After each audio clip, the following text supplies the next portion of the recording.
Actually, we were thinking about exactly these trends, but without having the knowledge that one has when you observe all these countries from the global level. And that's why we thought you would be, and it was confirmed, the best possible speaker, because we have the global level, then we are focusing in our project on the EU, and here now we will, if there are no questions, then, oh yes, there is one. So here we are now in the local context. So all of these contexts are very important. Everyone has a different agenda all of the time. I think, even in general everyday conversation, there's always a negotiation that has to go on. And the thing is that everyone has a reason for why they have their beliefs. And for that individual, those are valid. And I think it's important that there become more spaces for dialogue across this divide. Because one of the trends we also see globally is that political discourse, which is, we didn't get to talk about this, but it's one of the drivers of this. Political discourse all over the world is becoming more polarized, and finding opportunities and spaces for people to really get together, listen to each other, tell their stories, and I think that helps people understand where they're coming from.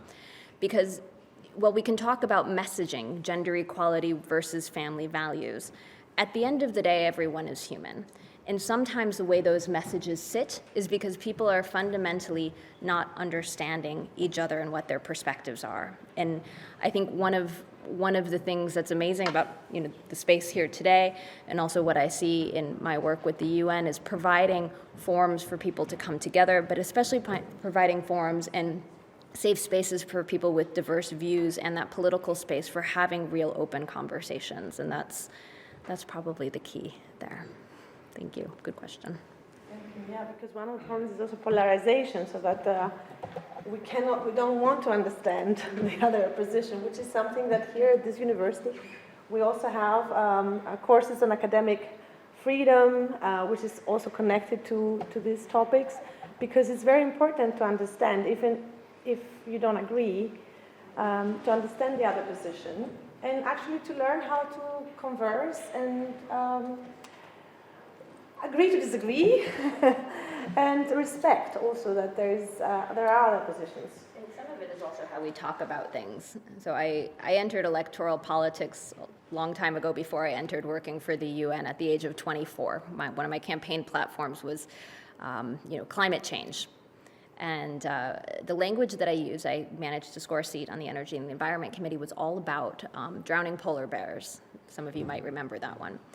And my colleagues from the other party did not take so well to it. And I remember a colleague pulling me aside and said, they do want to agree with you, but you're talking about it the wrong way. And she explained to me how at the end of the day, they were interested, they had more economic interests with it. So if I could find an argument that played to the need to increase business interests, then we might find some common ground.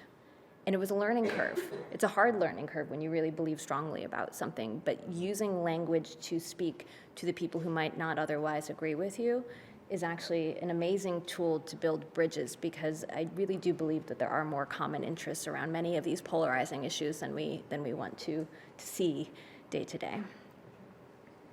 Bridges and understanding that you need also the coalitions in order to move forward, not oppositions. What I've heard from the team so far, because this kind of research is needed, because academia informs practitioners, and at the end of the day, this is how we help find this common space around, what are the messaging, how do we organize, how do we build bridges, how are these phenomena interacting in different levels. So, the reports that you'll be putting out, policy briefs, I think all of these things will be of tremendous interest to actually help inform practitioners on the ground who are working in governmental and intergovernmental contexts. So the thing is that there's still success around gender equality that's happening all over the world and in many countries, and even in Eastern Europe, Central Asia, the region that we cover from Istanbul, we do see advancement with gender equality legislation and policies as well. I mean, overall, the trends are still going up.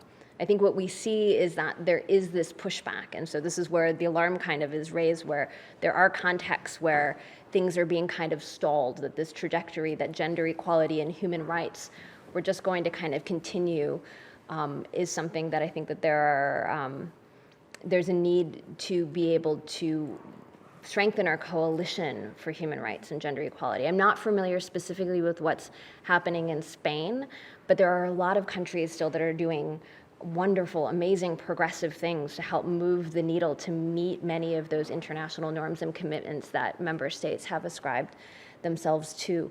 But we also are seeing this pushback in enough countries and in enough contexts at this point that there's definitely some questions that have been raised regarding this.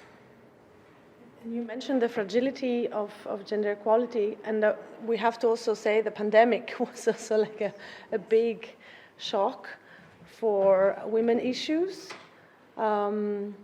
because women shouldered the biggest burden of homeschooling and care. At the same time, they were on the front line.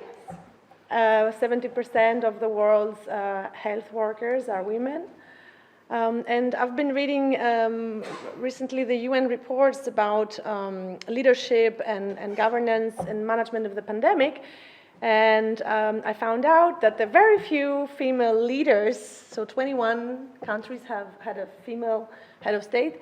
They proved to be more effective in their management of the crisis, which then disconfirmed the belief that women are not fit for positions of political responsibility, which is a prevalent stereotype, gender stereotype, or that men are better leaders, so that gender actually has an effect on political leadership. And also resilience too, and that's the thing, is that I think one of the things that, I'm trying to remember who it was, I can't remember who the quote is from, but you know, I think it's Ginger Rogers and Fred Astaire. She said, I could do everything that he can do, but in heels and going backwards. And when it comes to women who reach those highest levels of government as well, I think it's also a fair assumption to state that they've had to work incredibly hard to get there, and there's a certain resilience that comes along with that as well. Yeah. And the thing is that we do need new tools in the toolbox to address this. There's no question. This is why the work that will be happening under this EU Horizon program and the work that we're also embarking on, within the UN system to look at these challenges is of vital importance, because, gender equality has not been reached. It's far from being reached. These mechanisms move slow, and they've moved slow. And now with the pushback in place, it's also stalling. And so there is a huge need for new tools, new political tools in many contexts. And that's an interesting thing, because we talk about organizing and issue organizing. And there's a huge need for additional and new tools. I agree with you 100% on that. I don't actually cover the U.S. from where I sit in the Europe and Central Asia regional office, but I think within the context of the pushback on gender equality, we also see in this region that reproductive rights are one of the issues that the anti-gender movement is organizing around to gain political power through the democratic process, and there's likely some parallels to be learned in terms of what to do in terms of organizing strategy for gender equality and what not to do based on the U.S. model. But again, this is where it's just so interesting, because this is a transnational issue, and as much as perhaps gender equality advocates in the earlier days of feminist movements and activism borrowed strategies from each other, I think we also see that now happening in terms of the anti-gender movement as well. Thank you very much. I'm sure that many want to discuss about these issues over a drink. Happy to. I'll be here.